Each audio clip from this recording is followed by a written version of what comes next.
കുറിച്ചൊക്കെ പറയാം. കാരണം അധികാരത്തിൽ വരില്ലല്ലോ, അധികാരത്തിൽ വരില്ല അവര്. അപ്പൊ അധികാരത്തിൽ വരാത്ത സാഹചര്യത്തിൽ വനിതാ മുഖ്യമന്ത്രിയെ കുറിച്ചോ യുവ മുഖ്യമന്ത്രിയെ കുറിച്ചൊക്കെ ചർച്ച ചെയ്യാമല്ലോ അവർക്ക്. അവര് ശ്രീ പിണറായി വിജയന്റെ നേതൃത്വത്തിൽ അദ്ദേഹത്തിന് മുന്നിൽ നിർത്തിയിട്ടല്ലേ മത്സരിച്ചത്, അല്ലെ?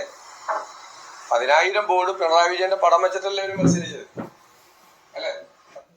സുഹൃത്തുക്കളെ, വി ഡി സതീശൻ എന്ന് പറയുന്ന പ്രതിപക്ഷ നേതാവ് അപാരമായിട്ടുള്ള കോൺഫിഡൻസിലാണ് സംസാരിച്ചുകൊണ്ടിരിക്കുന്നത്.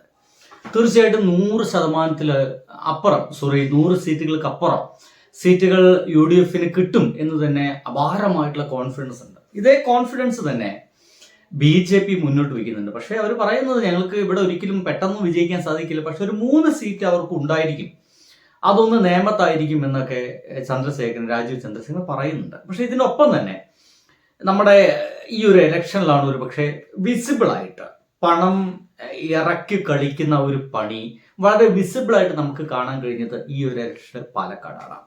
ഇനി ശോഭാ സുരേന്ദ്രനാണ് ആ പണം ഇറക്കി കളിച്ചത് എന്ന് നമുക്ക് എല്ലാവർക്കും മനസ്സിലായിട്ടുണ്ട്. കുറ്റം തെളിഞ്ഞാൽ ജയിച്ചാലും ആദ്യമായിട്ട് അവർക്ക് MLA സ്ഥാനം നഷ്ടമാകും എന്നുള്ളതാണ് ഒന്നാമത്തെ കാര്യം. ഇനി അതെങ്ങനെ തെളിയിച്ചു കഴിഞ്ഞാൽ 1 വർഷത്തോളം മിനിമം ജയിലിൽ എടുക്കേണ്ടി വരും. ഒരു 6 വർഷത്തേക്ക് ഇനി പിന്നീട് അങ്ങോട്ട് മത്സരിക്കാനും സാധിക്കില്ല എന്നുള്ളതാണ് ശോഭാ സുരേന്ദ്രനെ കാത്തിരിക്കുന്ന ഒരു ഗംഭീര വിധി.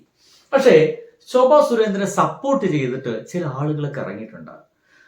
പ്രധാനമായിട്ട് നിങ്ങൾക്ക് അറിയുന്ന ഒരു മനുഷ്യനാണ്, ഒന്ന് കേട്ടോക്കണം. നമ്മളിവിടെ ചോദിക്കുന്ന ചോദ്യങ്ങൾക്ക് ഉത്തരം പറയണം. കോൺഗ്രസ് ആരോപണം ഉന്നയിച്ചിട്ടുള്ള വീഡിയോ തന്നെയാണ് നമ്മൾ ഇവിടെ കൊടുക്കുന്നതും. അതായത് ശോഭാ സുരേന്ദ്രൻ ഒരു അമ്മൂമ്മക്ക് പണം കൊടുത്തു എന്ന് പറഞ്ഞാണ് ഇവിടെ വലിയ ബഹളം. ഈ വീഡിയോയിൽ എവിടെയെങ്കിലും ശോഭാ സുരേന്ദ്രൻ ഉണ്ടോ? ഇവിടെ ഈ ഒരു മനുഷ്യൻ വളരെയധികം ഗംഭീരമായിട്ട് BJPക്ക് വേണ്ടി മാത്രം നിൽക്കുന്ന ഒരു മുസ്ലിമാണ്. ഞാൻ അങ്ങനെ തന്നെ പറയട്ടെ, BJPക്ക് വേണ്ടി സംസാരിക്കുന്ന ഒരു മുസ്ലിമാണ്. വേണമെങ്കിൽ നമുക്കൊരു ഇന്ത്യൻ മുസ്ലിമായിട്ടോ ഇന്ത്യൻ ദേശീയ മുസ്ലിമായിട്ടൊക്കെ ഈ ഒരു യൂട്യൂബർ എടുക്കാം. നിരന്തരമായിട്ട് മോദിയെ പുകഴ്ത്തുക, മോദിയെ സപ്പോർട്ട് ചെയ്യുക, എല്ലാ കുരുത്തക്കേടുകളും ന്യായീകരിക്കുക, എല്ലാ തെണ്ടിത്തരത്തെയും ന്യായീകരിക്കുക എന്ന പരിപാടി പലപ്പോഴും ഈ യൂട്യൂബർ ചെയ്യാറുണ്ട്. അതിന്റെ ഗുണം ഈ ഒരു മനുഷ്യനുണ്ടാവും. ഇദ്ദേഹത്തിന്റെ ചാനലിലെ എല്ലാ വീഡിയോസിനും അതിനനുസരിച്ച് തന്നെ വ്യൂസ് ഉണ്ട്. ഇദ്ദേഹത്തിന്റെ വീഡിയോ മുഴുവൻ ഒരു മുസ്ലിം മോദിയെ കുറിച്ച് പറയുന്നു, ഒരു മുസ്ലിം BJP കുറിച്ച് പറയുന്നു. കണ്ടില്ലേ, മാപ്പിളാരടക്കം BJPയെ സപ്പോർട്ട് ചെയ്യുകയാണ് എന്ന രീതിയിൽ ഷെയർ ചെയ്യപ്പെടുന്ന ഒരു വീഡിയോ ആണ്. അത് ഇവനറിയാം, ഈ ഒരു മനുഷ്യൻ അത് അറിയും എന്നാണ് തോന്നുന്നത്. ഇപ്പോൾ എന്താ പറയുക, കാറ്റുള്ളപ്പോൾ തൂറ്റുക എന്നൊക്കെ പറയും. നമ്മുടെ നാടൻ ഒരു പ്രയോഗമാണ്, കാറ്റുള്ളപ്പോഴാണ് തൂറ്റേണ്ടത് എന്നൊക്കെ പറയും. അതേപോലെ കാറ്റുള്ളപ്പോൾ തൂറ്റുന്ന ഒരുത്തനാണ് ഇവൻ. കൃത്യമായിട്ട് ചോദിക്കുന്ന ഒന്നാമത്തെ ചോദ്യം, ഇതിൽ BJP സ്ഥാനാർത്ഥിയായിട്ടുള്ള കാൻഡിഡേറ്റുള്ള ശോഭാ സുരേന്ദ്രൻ എവിടെ? ശോഭാ സുരേന്ദ്രൻ എന്ന് പറയുന്ന വ്യക്തി നമ്മുടെ ഇലക്ഷനിൽ ഒരു സ്ഥാനാർത്ഥി നേരിട്ട് പോയിട്ട് പൈസ കൊടുക്കുന്ന പരിപാടിയൊന്നും നടക്കില്ല, പോസിബിൾ ആയിട്ടുള്ള കാര്യമില്ല. നിരന്തരം ഈ ഒരു പുതിയ കാലഘട്ടമായതുകൊണ്ട് വീഡിയോസ് എല്ലായിടത്തും എടുത്തുണ്ട്, ക്യാമറ എല്ലായിടത്തും ഉള്ളതുകൊണ്ട് എല്ലാവരും ഒരു എന്താ പറയുക സിറ്റിസൺ ജേർണലിസ്റ്റ് എന്ന രീതിയിൽ എല്ലാവരും അവർ കയ്യിലുള്ള മൊബൈൽ ഫോണ് ഒരു പത്രം പോലെ അവരത് ഉപയോഗിക്കും എന്നുള്ളത് കൊണ്ട് തന്നെ, ഒരു CCTV പോലെ ഉപയോഗിക്കും എന്നുള്ളതുകൊണ്ട് തന്നെ ഈ നേരിട്ട് പണം കൊടുക്കുക എന്നൊക്കെ പറഞ്ഞ പരിപാടി വളരെയധികം വേഗമാണ്. അപ്പൊ പിന്നെ ആരെങ്കിലും വിടുക, ഒരു ദൂതനായിട്ട് ആരെങ്കിലും വിടുക എന്നുള്ളതാണ്. നമ്മളെല്ലാവരും കണ്ടതാണ്, ലോകം മുഴുവൻ എല്ലാവരും കണ്ടതാണ്. അത് ചെയ്തു എന്ന് തന്നെ ആ ഒരു BJP സ്ഥാനത്ത് സമ്മതിക്കുകയും ചെയ്യുന്നുണ്ട്. പണം കൊടുത്തു, അത് ഈ പുറകിലിരിക്കുന്ന കുട്ടിയുടെ വല്യമ്മയാണ് എന്ന രീതിയിലാണ് ആദ്യം സംസാരിച്ചത്. ശോഭാ സുരേന്ദ്രന്റെ വാക്കുകളൊക്കെ പാളിപ്പോയത് ശോഭാ സുരേന്ദ്രന്റെ മാത്രമാണ്, വേറെ ആർക്കുമല്ല കേട്ടോ.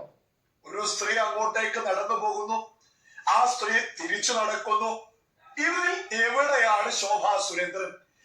ഈ ശോഭാ സുരേന്ദ്രൻ എന്ന് പറയുന്ന ആള് ഈ സ്ത്രീയോടൊപ്പം നടന്ന് കാശ് കൊടുക്കുകയാണെങ്കിൽ ഒരു കാൻഡിഡേറ്റ് ആയതുകൊണ്ട് സ്വാഭാവികമായിട്ടും ചുറ്റും കൂടി നിൽക്കുന്ന, അതൊരു ബ്ലോക്കിലാണ് ആ വണ്ടി നിൽക്കുന്നത്. വളരെ സ്വാഭാവികമായിട്ടും ചുറ്റും കൂടി നിൽക്കുന്ന വണ്ടികളിൽ നിന്നെല്ലാം ക്യാമറകൾ ഉയരും.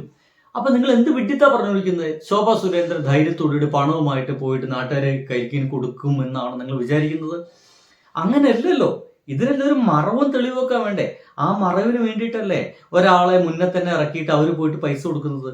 ഭാഗ്യത്തിനോ നിർഭാഗ്യത്തിനോ, കോൺഗ്രസിന്റെ ഭാഗ്യത്തിനോ ഇവരെ നിർഭാഗ്യത്തിനോ അവർ ആ ക്യാമറ ഓൺ ചെയ്തു, കൃത്യമായിട്ട് അവരെ ഷൂട്ട് ചെയ്യാൻ കഴിഞ്ഞു എന്നുള്ളതാണ്. എങ്ങനെയാണ് ശോഭാ സുരേന്ദ്രൻ പണം കൊടുത്തു എന്ന് പറയുന്നത്? ഇതേ വീഡിയോയുമായി ബന്ധപ്പെട്ട് ചോദിക്കാനുള്ളത്, ഇത് ആരുടെ തിരക്കഥയാണ്? ഇത് എന്തിനു വേണ്ടിയാണ് ഇത്തരത്തിൽ ഇത്തരത്തിലൊരു തിരക്കഥ തയ്യാറാക്കിയത്? ഇതിന് വ്യക്തമായിട്ടുള്ള ഉത്തരമുണ്ട്. ഈ ഒരു അമ്മയുടെ കയ്യിൽ എന്തോ കൊടുത്തതുപോലെ ദൂരത്ത് നിന്ന് കാണുന്നു. അപ്പൊ എന്തോ കൊടുത്തു എന്ന് പറയുന്നത്, പക്ഷേ ഈ മനുഷ്യന് അത് പൈസ കൊടുത്താന്ന് ഇപ്പോഴും ബോധ്യമാവുന്നില്ല. എനിക്കത് മനസ്സിലാവത്തെ. കൃത്യമായിട്ട് ആ വീഡിയോയിൽ ഇവരുടെ പുറകിലിരിക്കുന്ന ആളുടെ വല്യമ്മയ്ക്കാണ് ആ ഒരു പൈസ കൊടുത്തതെന്ന് ശോഭാ സുരേന്ദ്രൻ തന്നെ പറയുന്നത്. പിന്നീടാണ് തൻ്റെ വായിൽ നിന്ന് വീണ ആ വർത്തമാനം തനിക്ക് തന്നെ അബദ്ധമാവും തിരിച്ചറിഞ്ഞിട്ട് അവരതിനെ ന്യായീകരിക്കാൻ വേണ്ടി ഇറങ്ങി തിരിച്ചത്. അവിടെ വെച്ച് ശോഭാ സുരേന്ദ്രൻ പരാജയപ്പെടുന്നു എന്നുള്ളതാണ്. അതിന് കൃത്യമായിട്ടൊരു മതിലൊക്കെ കാണാം അവിടെ. അവരുടെ വീഡിയോയിലുള്ളതാണ് കേട്ടോ ഞാനിവിടെ കൊടുക്കുന്നത്. എന്നിട്ട് അവിടെ നിന്ന് ഷോട്ട് അങ്ങ് അവസാനിച്ചിട്ട് അടുത്തത് ക്ലോസ് ആയിട്ടാണ് ഒരു വീഡിയോ എടുക്കുന്നത്. എങ്ങനെയാണ് ഈ മതിലിന്റെ അടുത്ത് നിന്ന് വീഡിയോ എടുത്ത ദൂരത്തുള്ള ഇവർ കൊടുത്ത സ്ഥലത്തേക്ക് പെട്ടെന്ന് തന്നെ മുഖത്തേക്ക് വീഡിയോ എത്തിക്കുന്നത്? ഇനി നിങ്ങൾക്കത് മനസ്സിലാവില്ലെങ്കിൽ പറഞ്ഞേക്കാം. ഇവർ വേറെ സ്ഥലത്തു നിന്നാണ് ഈ ഒരു പൈസ കൊടുത്തത്. അപ്പോൾ ബ്ലോക്കായിരുന്നു, വാഹനങ്ങൾ ഇങ്ങനെ അട്ടിയായിട്ട് അവിടെ നിൽക്കുന്നത് നമുക്ക് ആ ഒരു വീഡിയോയിൽ കാണാൻ സാധിക്കും. പിന്നീട് ശോഭാ സുരേന്ദ്രന് ചോദ്യം ചോദിക്കാൻ വേണ്ടിയിട്ട് സ്വാഭാവികമായിട്ടും ആ കാറ്, ആ ഒരു വരിക്ക് നിൽക്കുന്ന കാറുകൾ മുഴുവൻ ചേസ് ചെയ്തിട്ട് ആ കാറിന് നേരെ ഇപ്പുറത്ത് പോയി നിർത്തിയിട്ടാണ് ആ ചോദ്യം ചോദിക്കുന്നത്. അത് താങ്കൾക്ക് എന്താണ് യാസർ എന്ന് പറയുന്ന മനുഷ്യ, നിങ്ങൾക്ക് എന്താ മനസ്സിലാവാത്തത് എന്നുള്ളതാണ് എനിക്ക് മനസ്സിലാവാത്തത്. അതെന്ത് മികവ്! ഏത് സിനിമക്ക് ഏത് ക്യാമറമാൻ വീടിന്റെ മുമ്പിലുള്ള റോഡാണെങ്കിൽ നമ്മൾ ആ വീടിന്റെ പിന്നീട് എടുത്ത മതിലൊന്നും കാണുന്നില്ല. ഓക്കെ, ഞാൻ അവര് പറയുന്നത് പോലെ ആ വീടിന്റെ മുമ്പിലുള്ള റോഡാണെങ്കിലും അവിടേക്കാണ് പിന്നീട് അടുത്ത ഷോട്ട് തുടങ്ങുന്നത്. അവിടെ നിന്നാണ് പിന്നീട് എന്ത് ചെയ്യുന്നത്? ആ സ്ത്രീ നടന്നു പോകുന്നു. ആ സ്ത്രീ നടന്നു പോയിട്ട് അപ്രത്യക്ഷാവുക. അല്ലാതെ ശോഭാ സുരേന്ദ്രന്റെ കാറിൽ കയറുന്നത് എവിടെയില്ല. കോൺഗ്രസ്സുകാര് ഏതെങ്കിലും ആളായിട്ട് പിറന്ന ഒരു കോൺഗ്രസ്സുകാരനുണ്ടെങ്കിൽ ഈ വീഡിയോയിൽ ശോഭാ സുരേന്ദ്രൻ എവിടെയെങ്കിലും ഉണ്ടോ? ശോഭാ സുരേന്ദ്രൻ ആ ഒരു വണ്ടിയുടെ ഉള്ളിൽ കുത്തിയിരിക്കുന്നുണ്ട്. ശോഭാ സുരേന്ദ്രൻ ആ വണ്ടിയുടെ ഉള്ളിൽ നിന്ന് പുറത്തേക്ക് ഇറങ്ങിയിട്ടൊന്നുമില്ല. അങ്ങനെ ഒരു സ്ഥാനാർത്ഥി ഇങ്ങനെ പുറത്തേക്ക് ഇറങ്ങില്ല. പക്ഷെ എന്നെ അത്ഭുതപ്പെടുത്തിയത്, ഇതൊരു യൂട്യൂബറാണ്, നമ്മളെപ്പോലെ തന്നെ ഒരു മുന്നോട്ട് പോകാൻ വേണ്ടിയിട്ട് ന്യായീകരിക്കുന്നു. പക്ഷെ അവൻ ന്യായീകരിക്കുന്ന സംഘികളെയാണ്. സംഖ്യയാക്കപ്പെട്ട അല്ലെങ്കിൽ സംഖ്യവൽക്കരിക്കപ്പെട്ട മാപ്പിളാരൊക്കെ ഇഷ്ടം പോലെയുണ്ട്. അല്ലെങ്കിൽ ആ ചിന്താഗതിയായിട്ട് നടക്കുന്ന ഒരുപാട് ആൾക്കാരുണ്ട് എന്നുള്ള കാര്യത്തിൽ സംശയമൊന്നുമില്ല. പക്ഷെ എന്നെ അത്ഭുതപ്പെടുത്തിയത് ഒരു മുൻ DGP എന്ന് പറയപ്പെടുന്ന ഒരു സ്ത്രീ ശോഭാ സുരേന്ദ്രനെ ന്യായീകരിക്കുന്ന കേട്ടപ്പോഴാണ്. ഇവർക്കിത് നിയമവശങ്ങളൊന്നും അറിയില്ലേ, ഇതിന്റെ കാര്യങ്ങളൊന്നും അറിയില്ലേ. ഏറ്റവും മോശം രീതിയിൽ ഒരു ഇലക്ഷനെ തെരഞ്ഞെടുത്ത ആളുകൾ പക്ഷേ 2020 BJPക്കായിരിക്കും എനിക്ക് തോന്നിപ്പോകുന്നു. ശോഭാ സുരേന്ദ്രൻ അതൊരു ഹൈപ്പായി. അവസാന നിമിഷം ആ ശോഭയ്ക്ക് നല്ലൊരു നിങ്ങൾ എല്ലാവരും ഒരു പ്രശസ്തി കൊടുത്തു. അതുകൊണ്ട് ചിലപ്പോ കൂടും പോട്ടെ. എങ്ങനെയുണ്ട്? ഈ സംസാരിക്കുന്നത് ഒരു മുൻ DGP ആണ്, ഒരു മുൻ പോലീസ് മേധാവിയാണ് സംസാരിക്കുന്നത്. ശോഭാ സുരേന്ദ്രന് ഇത് വോട്ട് കൂടാനേ സഹായിക്കുള്ളൂ, ഈ നെഗറ്റീവായിട്ടുള്ള ഒരു ഇമ്പാക്റ്റ് ഉണ്ടാക്കാനേ സാധിക്കുള്ളൂ എന്ന് പറയുന്നത്. ഈ നെഗറ്റീവായിട്ടുള്ള പരിപാടി ശോഭാ സുരേന്ദ്രന് വോട്ട് കൂടാൻ മാത്രം സഹായിക്കുള്ളൂ എന്ന് ചിരിച്ചുകൊണ്ട് പറയുന്നു. ഇതിന് നിയമവശം അറിയാണ്ടല്ല, ഇലക്ഷൻ കമ്മീഷന് നിയമവശം അറിയാണ്ടല്ല, ഇതിനൊക്കെ നല്ല ബോധ്യമുള്ള ഒരാളാണ്. ഇതിന്റെ പോലീസ് കേസ് എങ്ങനെയൊക്കെ വരുമെന്നൊക്കെ നല്ല ധാരണയുള്ള ഒരാളാണ്. പക്ഷേ ഇതുകൊണ്ട് അവർക്ക് ഫേമസ് കൂടിയിട്ടുള്ളൂ എന്നൊക്കെ പറയുന്ന ആ ഒരു മനോഭാവം BJPക്കാരായിട്ടുള്ള ഇത്തരം ആളുകൾക്ക് എങ്ങനെയാണ് കിട്ടുന്നത്? ഒന്നെങ്കിൽ ഇലക്ഷൻ കമ്മീഷന് പുല്ലുവില കൽപ്പിക്കുന്നു, അല്ലെങ്കിൽ ഇലക്ഷൻ കമ്മീഷൻ ഒന്നും ചെയ്യില്ല, ഇതൊക്കെ ഞങ്ങളുടെ കയ്യിലാണ് എന്നുള്ള ഇവരെ ധാർഷ്ട്യത്തിനപ്പുറമുള്ളൊരു വർത്തമാനമാണ് ഇവരെ വായിന്നിട്ട് ഈ പുറത്തു വന്നിട്ടുള്ളത്. എനിക്ക് തോന്നിയതാണ് കേട്ടോ. ഇതാണ് അല്ലല്ല, കാശൊന്നും കൊടുത്തിട്ടില്ലല്ലോ, അത് നമ്മൾ തെളിയിക്കാൻ പറ്റിട്ടില്ല. ഒരു പത്രവാർത്ത ക്രിയേറ്റ് ചെയ്യുന്നത് ഒരു നെഗറ്റിവിറ്റി ഉണ്ടാക്കി. എന്റെ കാര്യത്തിലും അങ്ങനെ ആയിരുന്നല്ലോ, ഒരുപാട് നെഗറ്റീവ് പത്രവാർത്തകൾ നിങ്ങൾ ഉണ്ടാക്കി. അത് ഞാനിപ്പോ അതിനെപ്പറ്റി പ്രതികരിക്കുന്നില്ല. അത് പാർട്ടിയും ശോഭയും ഓൾറെഡി പ്രതികരിച്ച് അതിനൊരു ഡിഫൻസ് ഉണ്ടാക്കിയിട്ടുണ്ട്. അത് ജനം വിശ്വസിക്കുന്നുണ്ട്, ഞാനും അത് വിശ്വസിക്കുന്നു. ശോഭ ഒരിക്കലും അങ്ങനെ ചെയ്യില്ല.